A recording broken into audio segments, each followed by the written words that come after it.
I'm excited to have everyone here in this webinar. Today, we're going to be tackling Leading with Impact, HR's Guide to Manager Empowerment. Can let us know, everyone, in the chat where you're joining us from. We are in Montreal right now. We have the international panel expert. We have Matt joining us from Australia. I don't know about you, everyone, right now, but I'm this week obsessed with the Olympics. So let's spice things up. Tell me, which Olympic sport are you excited to watch? For me, it's basketball for sure. Canada has a great team this year. And I'm hoping we can take it to gold. Before I introduce our speakers, let me just do a bit of housekeeping. So this webinar is currently being recorded. There's going to be a Q&A section at the end, so you can all ask your question in the chat, and who knows, maybe we're going to answer them during the webinar. And yeah, without further ado, let's start the webinar with a presentation of our speakers. So first off, from Worklife, we have Sam. Sam, can you introduce yourself to everyone? Hello, everyone. I'm Sam, Senior HR Business Partner with Worklife. My focus is enhancing organizational effectiveness, driving engagement. So needless to say, I'm looking forward to exchanging ideas on today's topic, and it's a pleasure to join this esteemed panel. So thanks for having me. Thanks for being there, Sam. Let's give it up for Sam. It's her first live event with us, so I think it's going to be a pretty exciting one. Next up, it's not his first live event. He's been with us for a few panels now. You often really like his presence. You guys love him, so he's back for this panel on manager empowerment. Mathieu, product director at Worklife, do you want to give us a quick introduction? Sure thing. So hello, everyone. For those returning and for those who don't know me, my name is Mathieu. I'm the product director for Worklife LMS. Been in the L&D space for nearly a decade, growing people, changing behavior, getting the most out of raw talent and business performances. So that is my jam. Thank you, Mathieu. It's a pleasure to have you back with us this afternoon. And then we have Matt from Foundation. Matt is a returning collaborator for us. For those who are familiar with the Vibe Check podcast, Matt worked on an episode with us on manager empowerment. So when we had the topic for this webinar, there was no better guest to have joining us. So Matt, do you want to give a quick presentation about yourself for the crowd? Yes, thank you. Thanks for the introduction. My name's Matt. I am based in Brisbane, Australia, where it's currently a beautiful 5 a.m. on Thursday morning. So let me know if you're looking for lottery numbers or anything else from the future, and I'm happy to let you know. I have over a decade of experience leading people operations teams. I now find myself leading my own organization called Foundation and helping startups get their compensation practices in order and working for them and empowering their managers. So thanks. Excited to be here. Thank you for joining us, Matt. We're super happy to have you, and thank you for being flexible with the schedule and joining us from the future. We really appreciate that. So without further ado, everyone, I'm excited to get into the topic for today's webinar. I know you were asking for it for a long time. If you were present during the last webinar we had on engagement and the engagement crisis, the panel had an awesome discussion, off the track discussion, I would say, on manager empowerment. There was a lot of interaction from you, the audience, on that. So that's why we decided to have this panel on manager empowerment. It seems like it's a really important challenge, for HR professional right now. So we're excited to assemble this panel and get into the topic. As usual, you always have a great interaction in the chat, so don't hesitate to keep it going. Let's start with the first question. Before we get into the actionable elements of manager empowerment and engagement, let's dive into the importance of this concept. So my first question for you, our panel of experts, would be, how does disengagement impact team performance and overall organizational success? Matt from Worklife, do you want to start with that? Sure thing. To me, my stance is very simple. The managers are the gateway to the business performance and the team's performance. So having an engaged or disengaged manager will make or break your business. As a manager, if you're doing your job properly, you're doing it for the right reasons. So it's oftentimes from selfless reasons and wanting to help people and grow the business. So your job is to almost be useless and let your team function. And when things go well, you're there just to support and let them do their magic. But when things go awry, that's where you need to step in and bring that psychological safety that they need, that alignment, that kind of reassurance that, hey, there's a solution, we're going to figure it out. But at the end of the day, you're the gatekeeper to the performance of the business. Thank you. That's a great way to put it. Sam, do you want to maybe develop on that? Yeah, definitely. Well, leaders, they juggle a lot, right? They have a lot of responsibilities from guiding teams, driving performance, attaining organizational goals. And so given their expansive role, disengagement among managers can have a far-reaching impact, and it starts with their immediate team. So when managers are disengaged, it's their team that's the first to be affected. Leaders are meant to inspire and engage their teams, act as role models, and be the voice of the organization. And if they themselves are not fully engaged and not at their best, it becomes a challenge to inspire and support their team members to do the same. As a result, for those team members, that lack of support can also be frustrating, and it can lead to decreased morale. And the rest just kind of follows through into lower productivity and quality, right? Not to mention that as a leader, you're setting the tone for your team, and if it's a disengaged atmosphere, that can be contagious, and it just leads to a broader decline in team engagement. As leaders, you're also playing a crucial part in talent development and retention. And so if you're not able to provide that support for team members, that can also make them feel stuck. And so that can result in higher turnover and create some challenges in keeping top performers. So it goes beyond just team performance, because organizational success hinges on the collective performance of all teams. So naturally, disengaged managers can create a rippled effect, spreading to department collaboration, innovation, and ultimately attaining organizational goals. Yeah, that's interesting. So it's kind of like a trickle-down effect from managers to their team members, and then after that to the organization as a whole, right? So it goes back to the higher level. That's interesting. Thanks. Matt from Foundation, do you have anything to add on that? I definitely do. Yeah, I think for me, one of the most critical roles for a manager is they're almost like this conduit from the leadership team down to their teams and their direct reports. And I think if you are seeing managers be disengaged in what has, arguably become such a dynamic environment, it was already dynamic pre-COVID. It's now, it's crazy. I think people are changing directions and adapting and evolving at such a quick pace that if that conduit is broken through disengagement and you're seeing managers not maybe pass the level of information or communication or direction down to their teams that they're needing to, that just breeds misalignment. And I think you've then got a team that starts to work at odds with the organization.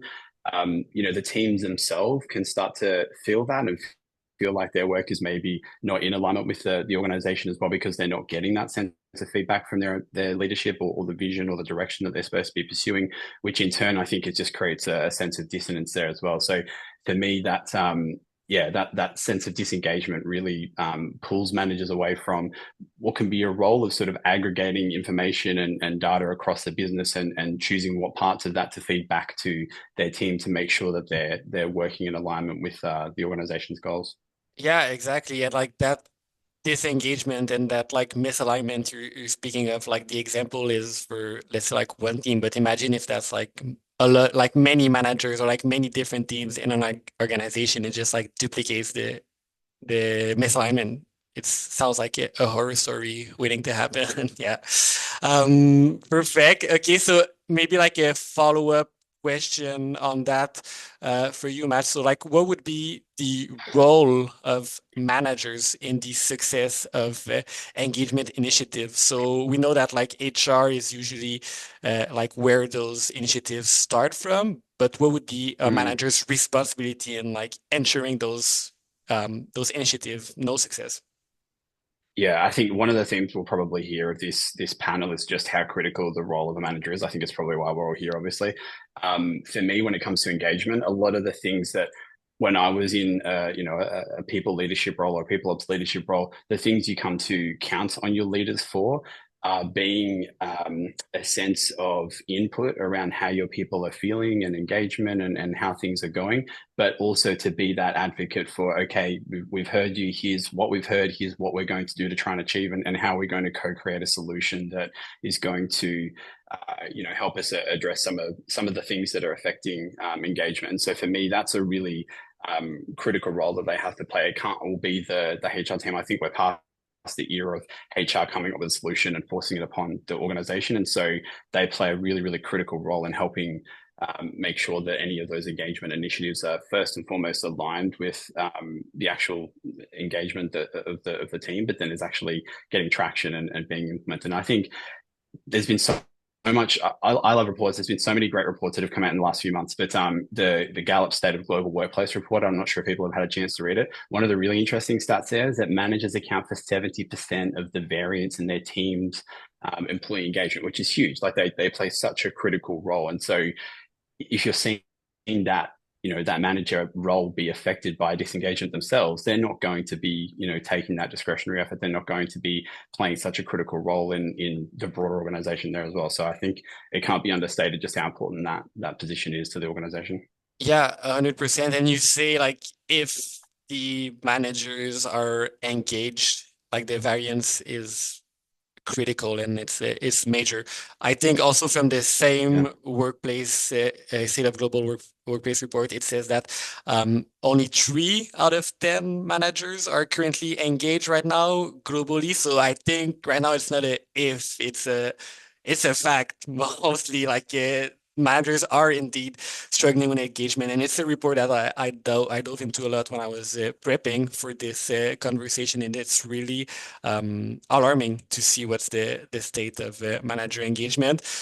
But rest assured, if you're there today, you're going to be ready to hear some actionable strategy to improve that. So the first step is joining us this afternoon, audience, and we're gonna help you to go through this manager engagement crisis.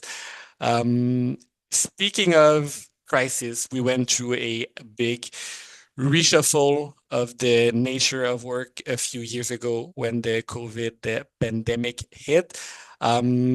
When I say reshuffle, it's mostly a shift to remote and hybrid work. So I would like to know from your expert perspective, how has this shift impacted the 2 topics we're discussing today? So both manager engagement and manager empowerment. Sam, do you want to take it away with this one? Certainly. So this transition to remote work has definitely altered the way managers interact with their teams. I think that with fewer direct interactions, leaders are required to put in greater effort into creating and maintaining those personal connections that were once perhaps a bit easier to foster, because in the past they relied a lot more on face-to-face interactions. And so as a result, I think managers really need to adapt their communication style because effective communication is needed more than ever. In fact, both external and internal research shows that there's a big demand from employees for more effective communication. And so leaders need to be more intentional and structured in the way that they communicate. And to clarify, I'm not saying that this means more communication on everything, quite the opposite, actually. As leaders, you want to avoid adding unnecessary noise and distractions for your team. So it's important to strike that balance between, addressing the right points clearly and effectively, while also avoiding overwhelming your team with excessive information. So let's Just to be clear, over communicating on everything can actually be just as detrimental as under communicating. And then another challenge of remote work for leaders is that they need to foster autonomy and trust within their teams. So with fewer opportunities for in-person observation, it's important for leaders to find that right approach in maintaining visibility without it becoming micromanagement. So my recommendation is, to really take the time to align with your team members on your expectations, set those proper communication channels with them, and check in regularly to just keep that exchange of information flowing. Thank you, Sam. Really interesting. I like the perspective of over communication, maybe sometimes being some of a double-edged sword. So very important to keep in mind when you dive into the topic. Matt, do you want to follow up on that? Matt from Worklife? Yeah, sure. I mean, to me, and Sam said a few keywords to me. Being intentional to me is very important, and like the need for connection as well. Obviously, in the context of hybrid and remote work, like there's a growing feeling of isolation at times if it's not well structured. So as a manager, like pre-COVID, you could do away being an average manager, but just being like the funny guy at the office and like everybody feels somewhat close and connected. Now that just won't cut it. So you have to be intentional and making sure that you're checking on people, that you're actually caring about them, because those kind of coffee chat conversation do not happen anymore. So you can't be just like all business as some were in the one-on-ones that were just operational meetings disguised as the one-on-one. So that part is super important to me. But not only that, like there's how you're going to manage your people from a distance, but also how you're going to set up the environment so that that need for breaking isolation and nurturing connection happens between employees of a single team as well. So you're both acting as the captain of the team, but making sure that everybody's checking on one another, because at the end of the day, you do not want to become the bottleneck of the engagement of the team just because you have, like, managers have already a lot to do. If you're asking them to do more, they will go on the defensive. So you got to lean in that narrative of how can you build your own team to be self-sustainable, self-efficient, and not adding workload, but just being more efficient and making it a collective effort to be engaged as a team. And if that works, then that should nurture the self-engagement of everybody in the team as individuals.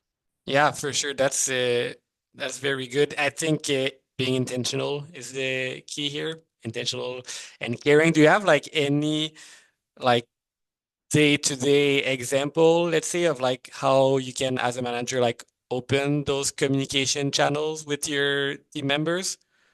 Sure. Well, I mean, I'm going to be biased, but like just quick tips, because I obviously am a manager myself. So like it doesn't have to be complicated. At every single time I'm coming up on, like every single day I'm coming up, okay, do I suck as a manager today? Did I suck yesterday? And from there, like I have somewhat of like a short list of what I define as a good manager and what I've also checked with my team. Like, what's your definition of a good manager? Because I could run on my own definition, but it would be completely different to their expectation that they have towards me. So there's kind of that mutual contract between what I need to do based on my own expectation and desire and what they need from me. And from there, it's just an assessment. Like, I don't think that managers assess their own performances enough on a day-to-day regular basis. We do it when it comes to like performance management cycle and stuff like that, but like just like from a introspection, self-awareness perspective, I really do believe that you got to take it up to you. I'm a firm believer in extreme ownership. If you're a manager, you're there to set up your employees and teams up for success, and it all starts with you by making sure that you're not using them. You're a bit like servant leadership. I'm assuming a lot of people have heard about this concept. I really do believe in that. So you're there to support them. They're not tools and resources for you. You are there to provide what they need. So long as you nurture that mindset of what more can you do and not more what can they do, I think it changes the conversation. Thank you. I think that's a very heartfelt answer. I think it's going to help a lot of people in the audience today. Matt from Foundation, I think you have a really interesting experience about empowering managers in a fully remote company. Would you mind sharing that with the audience? Yeah, sure. So, I mean, just to dive straight into, from a practical sense, some of the ways you can be intentional, because I agree wholeheartedly. Like you can't rely on sort of those water cooler moments and water cooler management anymore. It has to be intentional. I think some of the ways that I found worked really effectively for me, having come from most recently a fully remote organization, we didn't have offices anywhere, is, even down to the point of organizing social chats, like being that intentional with your team to make sure that you have the chance to get to know them as a person, and it's not just all work, work, work, because otherwise it just that dominates everything, and then you haven't built rapport. But even finding ways to do things asynchronously. I mean, there was another activity that my team used to engage in, which is that we would all come back from the weekends and we would do a weekend update. It might be a quick Loom video recording where we would share some of the fun things that we did or whatever. And it was just our way for us to be able to engage socially and understand how each of us are as people outside of work on our own terms. So we're not necessarily always having to engage in a one-on-one via a call or something like that. But those were really critical because, you really are hampered in a fully remote environment. And I think, I would almost say that's not even the hardest. I think that the hybrid environments have it the hardest. And I think finding a way to be consistent with your team and find a way to consistently engage all people equally is probably the most arduous. And I think that's where, that's a new load that's been placed on managers as of recently with such a massive uptake. And so I think thinking of ways in which you can either, practice all remote principles, even if you are hybrid, because that's the best way of being equally engaged with teams, are some of the considerations people have to make if in this sort of new world of work. And if I can jump in on that, there's a concept that's developed by Ron Schminke that's called armed and dangerous team, and that I think applies very well to a hybrid team now. And like an engaged and a productive and a thriving team revolves around shared beliefs, shared rituals, and shared experiences. So as a manager, if you're owning those pieces to make sure that you can lean on like you speak to your team based on what, like the shared beliefs that they have, which will unify them, build rituals so that there's always a time and date ahead of time. Like people know that, okay, we're going to have an environment, some time set to discuss things. And there's going to be hardships, but hardships, yes, they're inevitable, but they're amazing tools at unifying people. If you can always build a narrative on, hey, look at all the things that were so much harder than what we have to do now that we've collectively got to go through together. And that builds resilience, that builds engagement, that builds rapport. So Ron Schminke, armed and dangerous, is a concept that I would encourage people to look into. Really interesting, Mathieu, and a good way to bounce off Matt's point. I like also what you commented in the chat. So, do I know what a Sunday looks like for all of my team members? That's a really great way to put it. Like, how do you leverage those like smaller moments of connection? Matt, you mentioned the weekend recap. I know we do that in my team every Monday. Everyone does a recap of their weekend. It's always a really great way to get into the week. I know one with a former manager, we used to share every week like a funny video of the week. I used to share like TikTok of the week. That's always like those smaller moments which like you don't realize when you're in those moments that you're building connection, but looking back, it's a great way to build that team spirit and get to know your team members. So sub question for you, Matt, like regarding the hybrid work, like we know a big challenge when you're hybrid and especially remote is like how do you manage work-life balance when your office is also your home and for some people your bedroom, your living room, dining room, or wherever you like to work.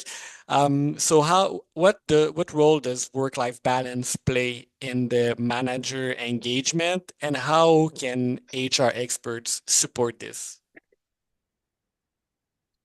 Yeah, so I would say that the remote work thing isn't even, and the remote work environment isn't necessarily uniquely a manager's problem either. One of the ways I think companies often get it wrong when it comes to leadership is not being clear exactly what leadership actually means, and not actually defining the role and then helping then empower them and enable them and develop them to be successful for it. In a company that I worked for, we went down to the degree of actually defining, on average, someone would have a one-on-one weekly with their person. That might take 1 hour. They might do a feedback session that might take this long, and going through and actually defining what the time commitment of leadership is, so that we could then go, okay, well, what's actually left? Because I think so often companies where they really struggle, especially if someone's been promoted from an individual contributor into a manager role, is that they're still an individual contributor, but they've just got this layer of management on top now, and there's no give. And that for me is usually the biggest hitter from a work-life balance perspective, is that they haven't relinquished anything, and they've just taken on more responsibility. So, I'd encourage companies to get to the point of actually going, when we say you're a manager role, what are we actually saying you're doing now? Like, what on an actual practical day-to-day, hour-by-hour basis does that actually mean? What are our expectations? And then what's left over after that? And how can we make sure that that's not turning into 60 or 70 or 80 hour weeks, that's just going to end up crushing and disengaging a manager, and then ultimately impacting our people, and then fundamentally our organization as well. 100%. And to jump off your point, Matt, and I don't know if Sam, you're gonna maybe want to add something on this. I think the Worklife HR team has done a great job of trying to standardize what are the expectations for a manager, and like build a community around managers. That's what we do, like every gathering, leadership day. I think that's also, I mean, we'll get into that later with the with the concrete example and strategies. Just a teaser right now, but I think the RHR team has done awesome work at doing that.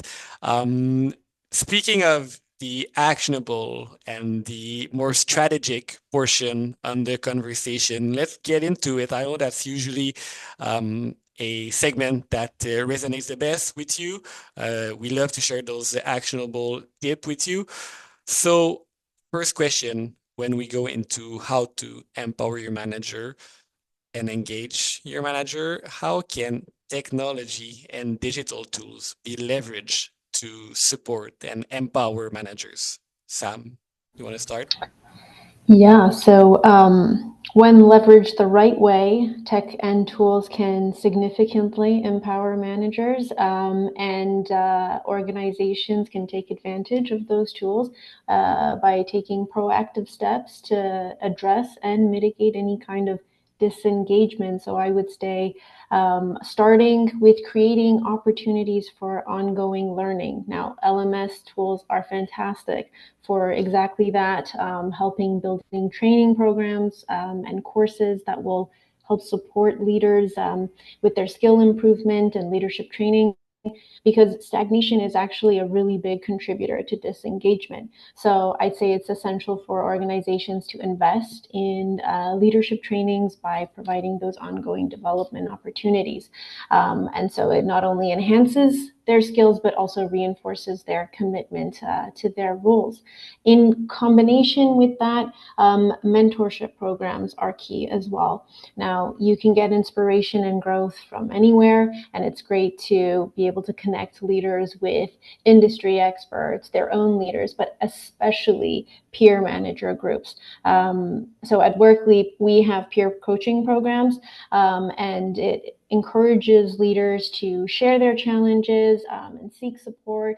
And so this it promotes open communication as well as collaboration by creating those opportunities for leaders to brainstorm and learn from one another. And that sense of belonging to a community also really helps drive engagement. So Matt from Worklife mentioned connection earlier. That's, to me, a big driver in improving engagement.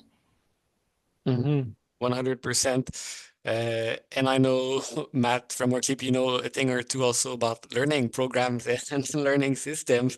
Is there anything you want to mention also on that topic? I mean, there are multiple ways why a manager could be disengaged. Obviously, there's the alignment piece. There's how this manager has a manager in its own relation with its own manager. Like, there's a whole bunch of external factors, but there are some that are internal as well.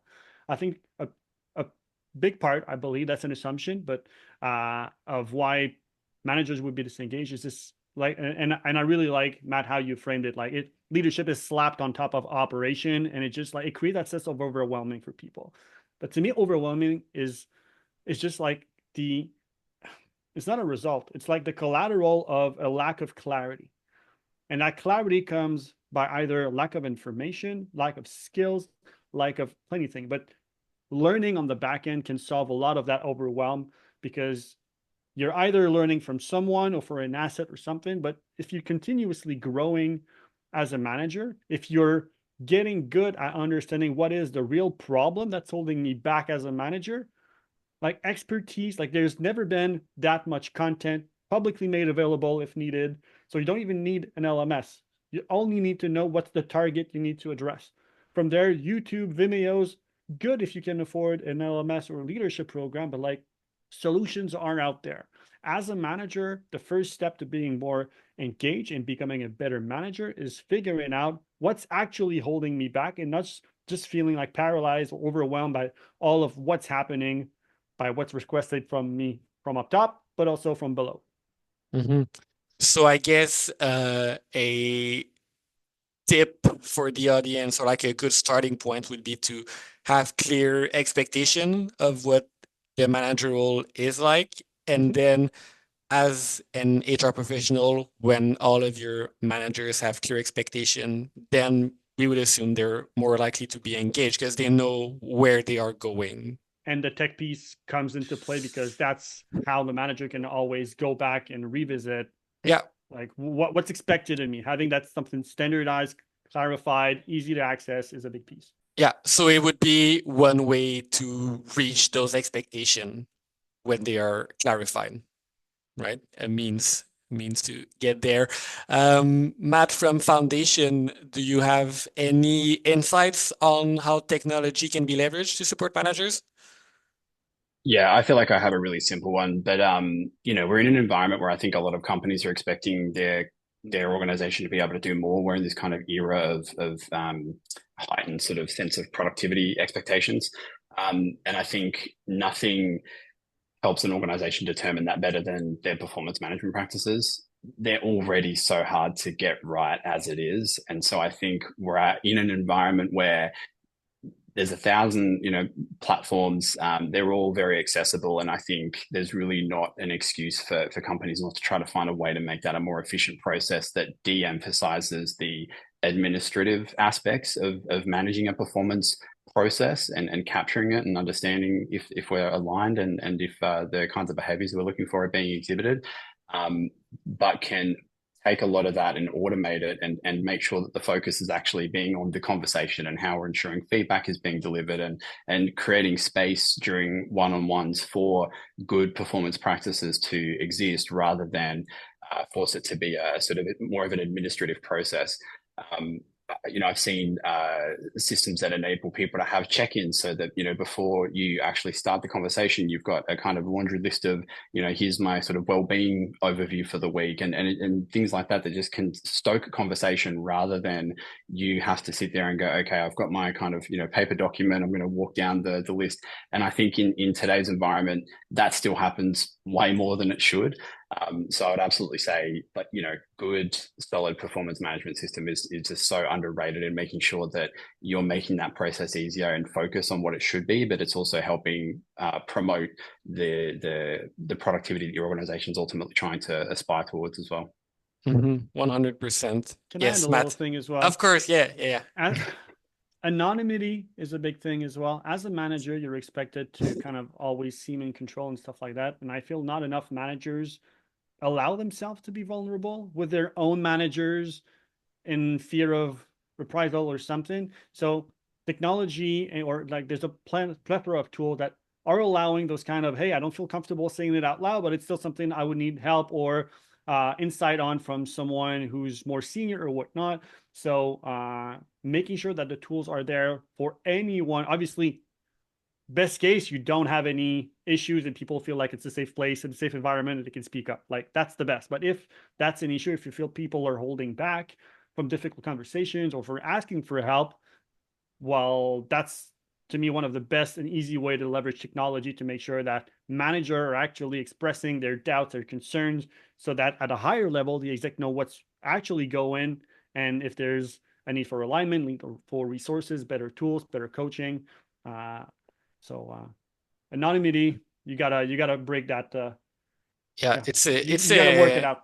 Yeah, starting point But for growth, right? I might just say, Go ahead, Matt. Oh, I Go was just ahead. going to say, like, but I don't know if, and I would only say that because, and I only say this because I just started talking about performance management. I don't know if anonymity has a place in those sorts of practices, but I do agree in terms of like general feedback and things like that. Mhm. So obviously, engagement surveys, things like that, anonymity actually definitely has a place.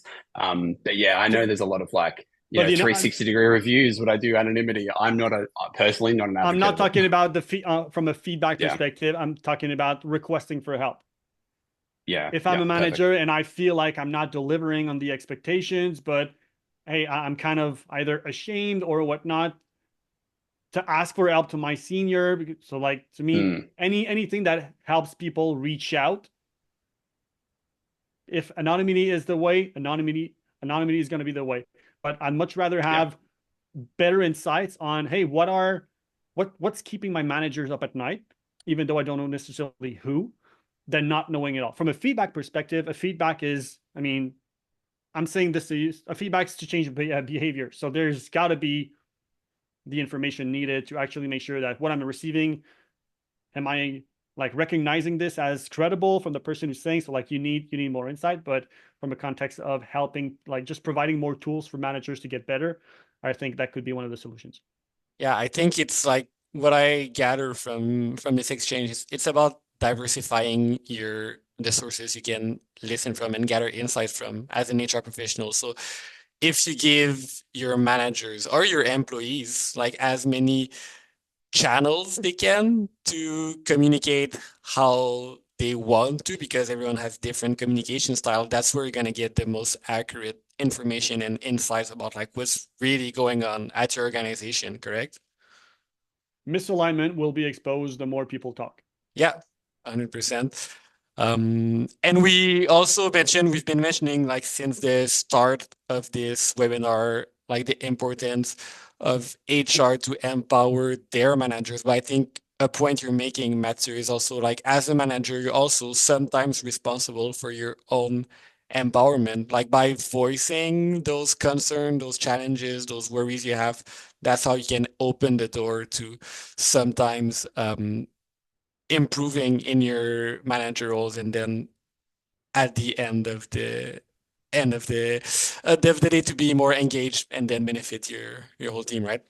Yeah, the backstory for me for managers, it should never, like, as a manager, you should always go, it's not about me. So if I'm Mm, doing something, it's for the better purpose of the team or the organization. So even though I'm shy, for the greater good, like if you're a manager, you're a team player. If you've become a manager for what's in it for you, buddy, you're in there for the wrong reasons. But if you want to last or a long time and be performance and thriving, you need to do it for the benefit of others, the team, for the individual, the team, and the business. And that comes out from a selfless mindset, I think. So going past what's mm. uncomfortable for you because it is what's right for the rest. Yeah, I would add that there's an element of like everyone comes to a role with their own baggage as well, and I think you need to be able to overcome that. But then there's also an onus on your manager to make sure that the tone's set, that's safe as well. And so a really great example, the last role I worked at Oyster, I had a phenomenal boss. And one of the first things he did when he got there was send an email to everyone and set that tone around how he worked, his work style, what he looked for, what was important. And he created the space to to know that feedback and having those sorts of conversations was welcome. And I took him up on it, and we had great conversations. But for me, I don't think I would have been able to overcome, maybe past experiences where that may have been punished or not as welcome, if that tone wasn't set from the start as well. And so I think it's both ways. You have to be able to overcome it, because not every workplace is the same.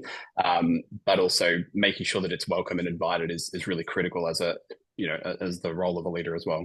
Mm-hmm. Yeah, 100%. And I think, Matt, you're making a really good segue towards the next question we have. It's time to get into a little story time section of the panel. For you experts, do you have any examples you can share with the audience of a successful manager empowerment initiative, or a program, and how it impacted team engagement and productivity? Matt, you want to go first?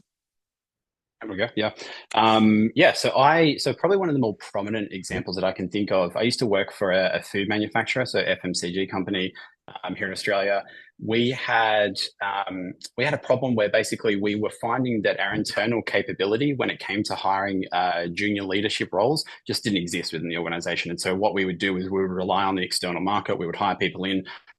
I think a lot of people have probably seen the research around how effective hiring external managers in can be. And so we were seeing not a lot of success there as well. We're also seeing on the flip side with our individual contributors, a lot of people feeling like they didn't have a career path. I'm not being selected for these leadership roles.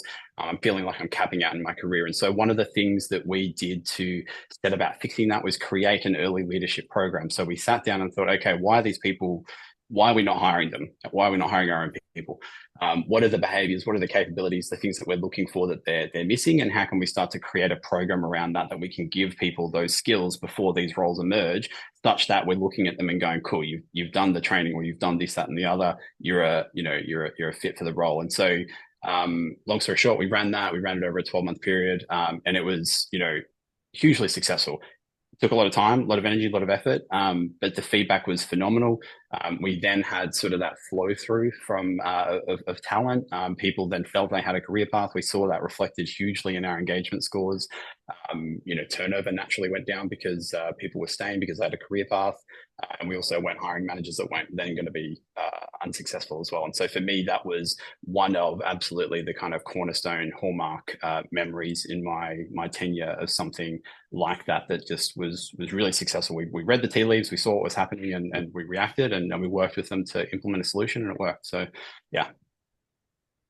Increase engagement rate and reduce turnover. It sounds like every HR professional's dream. That's exactly, that's why we do this. That's what we work for. Matt from Worklife, do you have another story to share with the audience? I think it's like a good coincidence and almost kind of funny, because what I witnessed is pretty much the opposite of what you said, Matt. So like a program where leaders were basically asked to lead their own succession planning. So obviously, like a lot of managers, the more they take on, the more they feel like there's an added pressure that comes in, like, hey, if I'm dying tomorrow, like I don't want to let down my team. And so just setting up the stage for, hey, I know if something happens, I know who's the runner up. I know he's trained. So getting your managers to identify, like, hey, where do you want to go? So going back to Matt's point of career pathing, but like 2 years ahead, or what, depending on the time frame, like to prepare you for that next stage, we need to prepare whoever's under you to move up to your chair. And that brings now a conversation where the manager is in charge of identifying who's the right successor, right? Maybe 3 candidates as successors, and acting as a coach to grow them as well. So there's a lot of empowerment and a lot of engagement that are coming from just growing people and acting as coach and pass on information. And like one of the most fulfilling part of being a manager is taking that person that that was showing a lot of promise and actually turning it to be true. So I really believe in learning and teaching at the same time. So getting that succession planning de-risk the business, drives up the engagement for both the managers and the teams, sets up a very good knowledge sharing culture from within the business. And everybody's really understanding what's in it for me, and it serves and it benefits everyone. Yeah, sorry, can I just jump in as well? Because I love that response. And I think one dynamic to add to that I think is worth people considering, because I've been through a similar process before, and it is really empowering, is just considering how some people can feel really threatened by thinking about their successor as well, and helping them overcome that. Yeah, so I think that was something that I know I've grappled with in the past, is helping people go, this isn't because we're trying to replace you, it's because we're trying to help everyone grow and progress. And so I think that's just a dynamic I thought I'd throw in there to help people consider. It's it's otherwise a great example. Very good point, Matt. And we have a question in the chat that's like super close to the example you just shared, Matt. So like, do you have any recommendation for, from your experience, to build like a similar career path initiative, but for like a smaller company where maybe there's a bit less like different possible career path for a manager? I think, Matt, that was on you because you talked about career pathing. But if I have, because my background is in small team, like sub 10, sub 15. That's where I have the most fun. even though you're a small team, you do not have as many career opportunity. But I would challenge you to say that there's more opportunities in terms of foreseeing the skills that you don't have in your business that you'll need, because your business is moving much faster than the bigger businesses. So if you can switch your mindset from a growth pathing to a skills mapping perspective and just throw it out publicly to the business, hey, here's the skill set that we do not have that we'd like to have. Anybody interested? Those are going to be generating amazing conversation, and possibly you'll even shape roles based on whoever's going to step up to the plate and stuff like that. So I really believe it serves the business and also the culture from within.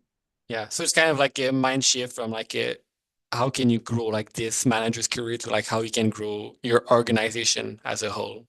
Yeah. Good. That's a great answer. And I think grow the individual as well, right? Like I think it's thinking about individual career path rather than company career path as well. So I think there's that element to think about as well. And I mean, in a small company, you're not always going to be able to hold on to everyone. So there's a reality there, but you can have them be an amazing brand ambassador for you when they leave. They may be someone who comes back. But then the other side to that as well is that, where can they go laterally? Are there other parts of the business that aren't just in their linear career path that they can step into? There's some potential considerations as well. Yeah. Or a hard question to ask, but I mean, it always served me good. Like there's no shame in the hiring process. I used to always ask, once you're done with us, where would you like to go next? Because if you can align on the long-term journey of that person, you can identify what the skills that person is going to need for wherever they want to go, but what skills within that range is going to benefit you. And that, by using this angle, you might keep people much longer, because you're telling the employee, I'm not going to try to protect you, and I just want you for as long as I can, for as long as you're happy, but I'm going to serve as your employer my purpose of helping you get wherever you want to go in life for as long as you're going to allow me to be employers. Mm-hmm. So I guess the manager empowerment starts even before your first day at an organization. It starts during the interview process. Thank you.